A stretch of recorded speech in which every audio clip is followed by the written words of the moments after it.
Hi, I'm Sue. Thank you for joining me for today's Bible reading for November 2nd, and I'm reading Luke 21 to 22 from the World English Bible. He, Jesus, looked up and saw the rich people who were putting their gifts into the treasury. He saw a certain poor woman casting in 2 small brass coins. He said, "Truly I tell you, this poor woman put in more than all of them, for all these put in gifts for God from their abundance, but she, out of her poverty, put in all that she had to live on." As some were talking about the temple and how it was decorated with beautiful stones and gifts, he said, "As for these things which you see, the days will come in which there will not be left here one stone on another that will not be thrown down." They asked him, "Teacher, so when will these things be? What is the sign that these things are about to happen?" He said, "Watch out that you don't get led astray, for many will come in my name, saying, 'I am he,' and the time is at hand. Therefore don't follow them. When you hear of wars and disturbances, don't be terrified, for these things must happen first, but the end won't come immediately." Then he said to them, "Nation will rise against nation, and kingdom against kingdom. There will be great earthquakes, famines, and plagues in various places. There will be terrors and great signs from heaven.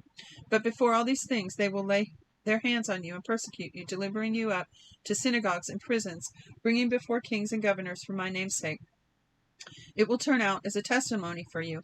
Settle it therefore in your hearts, not to meditate beforehand how to answer, for I will give you a mouth and a wisdom with all your adversaries, which all your adversaries will not be able to withstand or to contradict. You will be handed over even by parents, brothers, relatives, and friends. They will cause some of you to be put to death. You will be hated by all men for my name's sake, and not a hair on your head will perish. By your endurance you will win your lives. But when you see Jerusalem surrounded by armies, then know that its desolation is at hand. Then let those who are in Judea flee to the mountains. Let those who are in the middle of her depart. Let those who are in the country not even enter therein. These are the days of vengeance, that all things which are written may be fulfilled. Woe to those who are pregnant and to those who nurse infants in those days, for there will be great distress in the land and wrath to this people. They will fall by the edge of the sword and will be led captive into all nations. Jerusalem will be trampled down by the Gentiles until the times of the Gentiles are fulfilled. There will be signs in the sun, moon, and stars, and on the earth anxiety of nations, in perplexity for the roaring of the sea and the waves, men fainting for fear and for expectation of the things which are coming on the world. For the powers of the heavens will be shaken. They will see the Son of Man coming in a cloud with power and great glory. But when these things begin to happen, look up and lift up your head, because your redemption is near." He told them a parable. "See the fig tree and all the trees. When they are already budding, you see it, and know by your own selves that the summer is already near. Even so, you also, when you see these things happening, know that God's kingdom is near.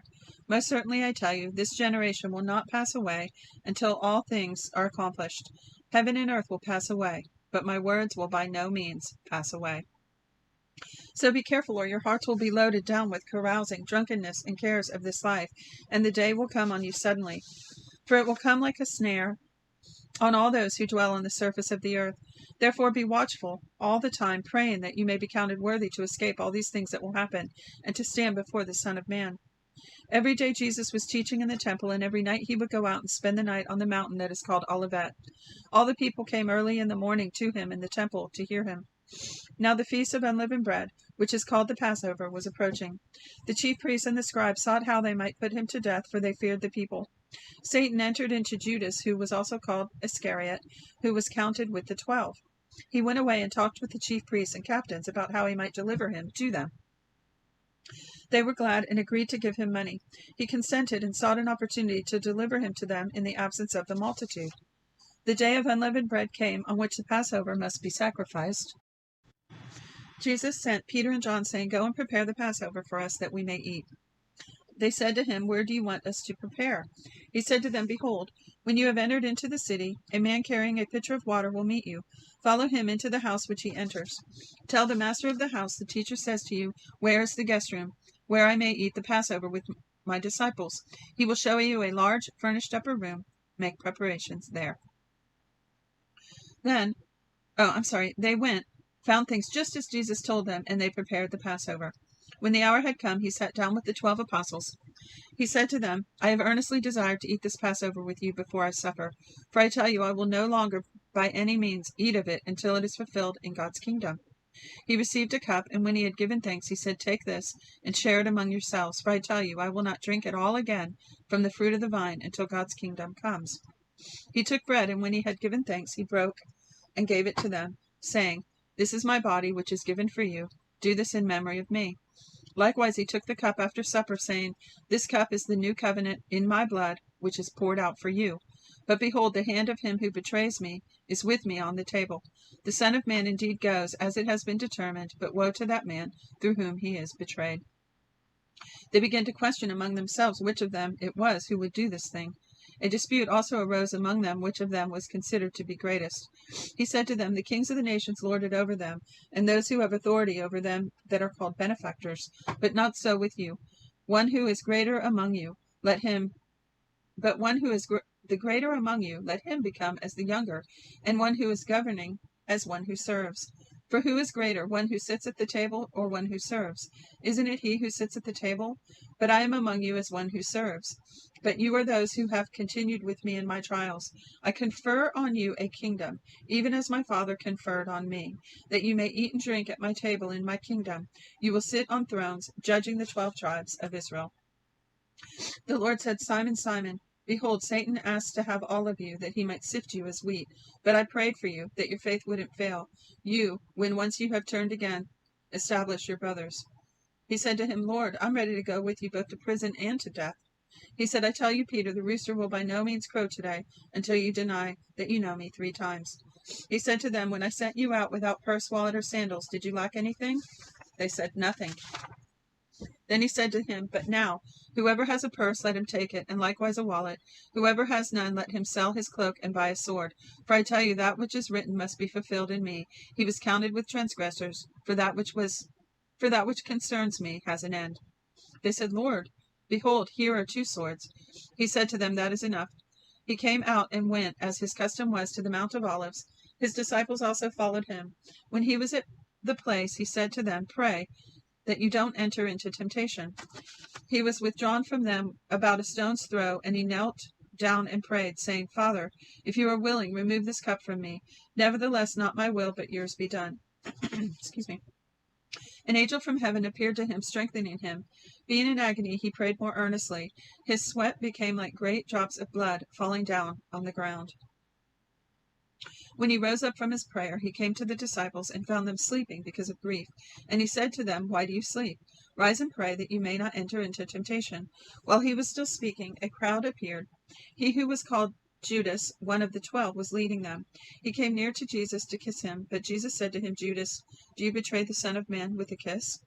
When those who were around him saw that what was about to happen, they said to him, "Lord, shall we strike with the sword?" A certain one of them struck the servant of the high priest and cut off his right ear. But Jesus answered, "Let me at least do this." And he touched his ear and healed him.